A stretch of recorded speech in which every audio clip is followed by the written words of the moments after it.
Hello, I am back. I am back. I'm gonna get some work done. I'm gonna get some work done tonight because I'm gonna do a couple of things the next 2 nights as well.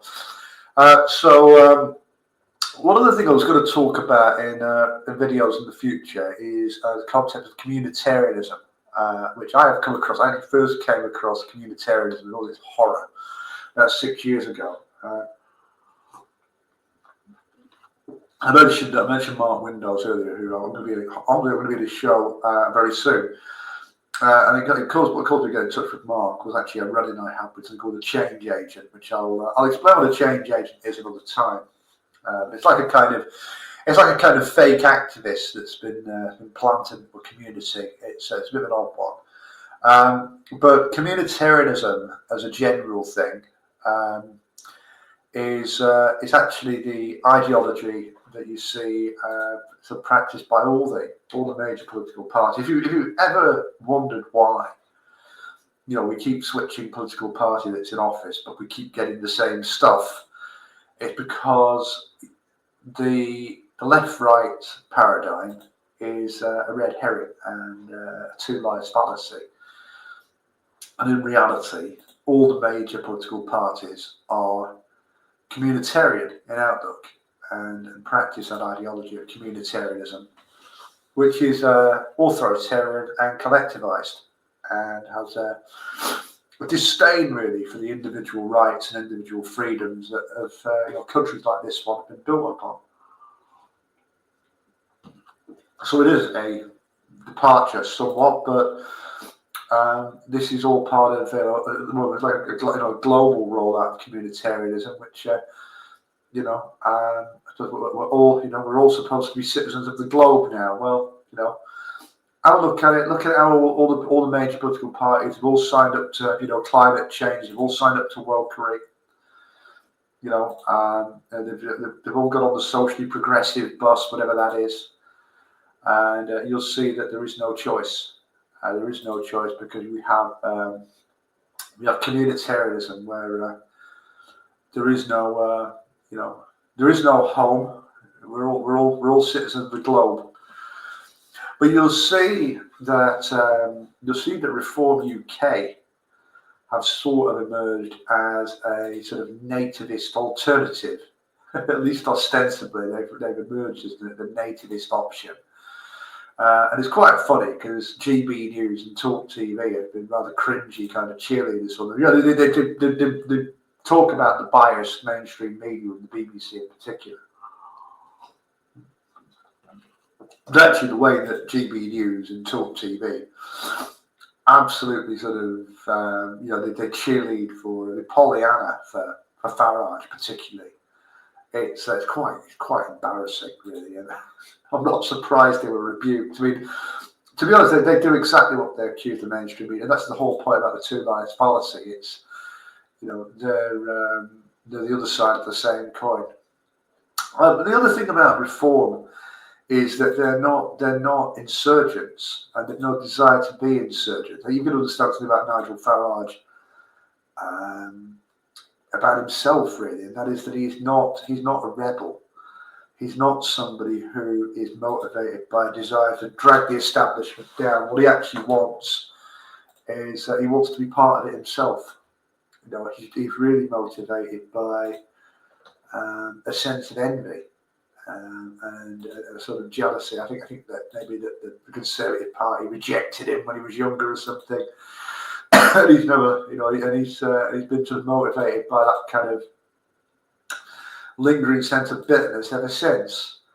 But of course, one of the two lies here that's coming out of Reform, when you listen to them, is you've got these people now who are going to be worried because they're going to think that Reform don't go far enough because there's this new group of people who've started vocalising themselves in the last year or so, who've got a bit of a semi for for not just closing the door, but also sort of rounding people up and mass deportations and the like.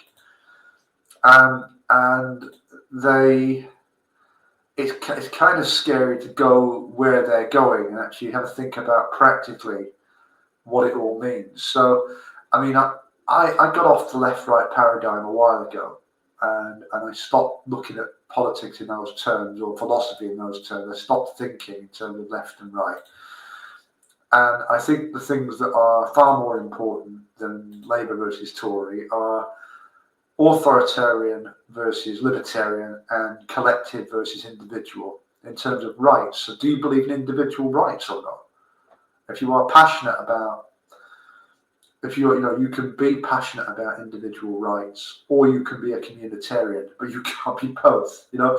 At the centre of communitarianism is this idea that there are no such thing as individual rights anymore. That rights are sort of on loan to you from the group, the community. All rights stem from the community. And it's dangerous. It's kind of Orwellian doublespeak, isn't it? And the problem with it is that although obviously the communitarians are, and they don't come much more communitarian than Starmer. They're fully behind this idea that and we had the COVID rollout of this. Your rights are on loan from the group, the community, or the state.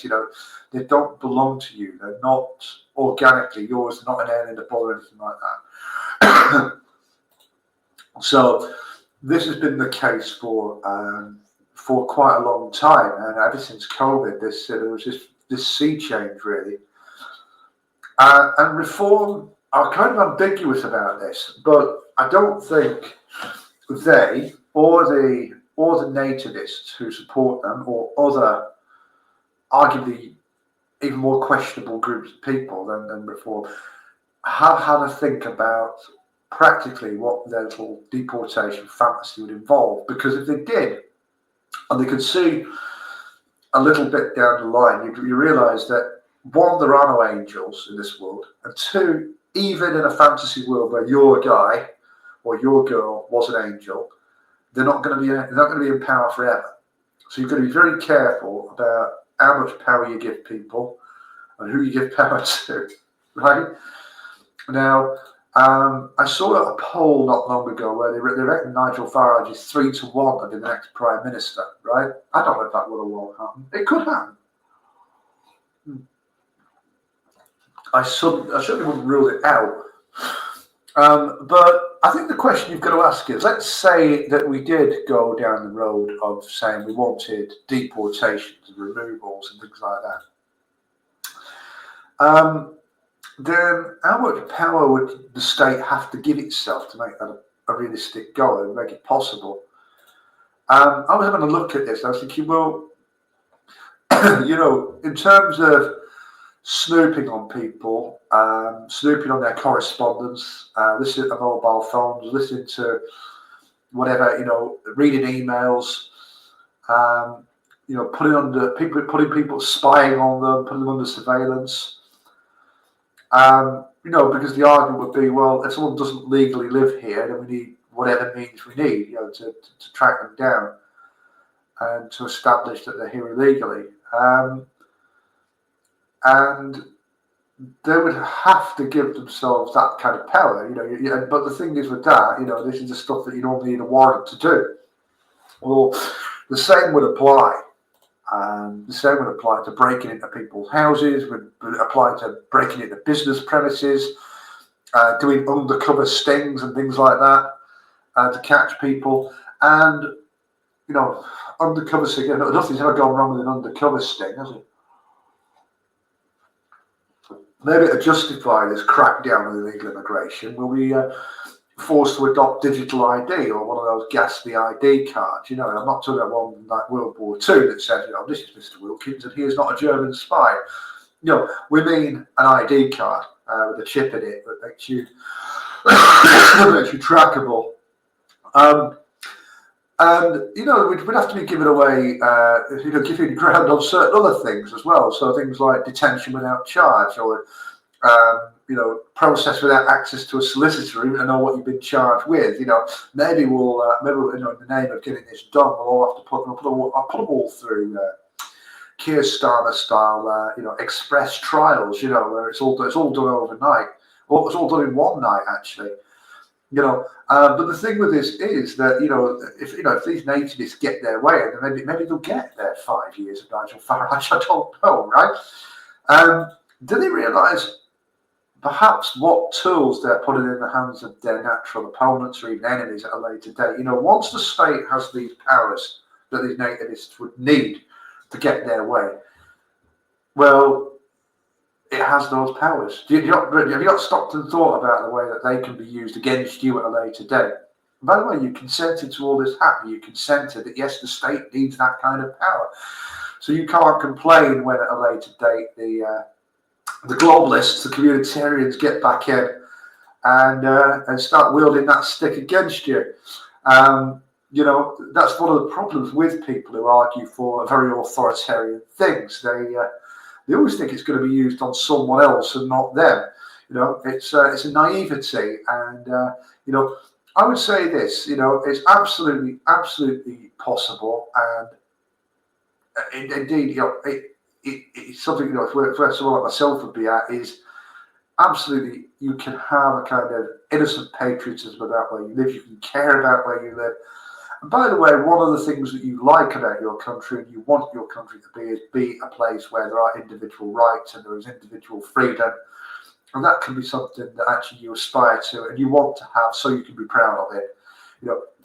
Being patriotic and caring about your country does not mean that you automatically want it to become a kind of authoritarian nightmare to live in, or for the state to have frightening levels of power. So, my warning to the nativists out there is be careful that you don't end up doing the globalists' work for them. Just be careful what you wish for. All right? I'll catch you later on. I'll see you for the next video. Cheers.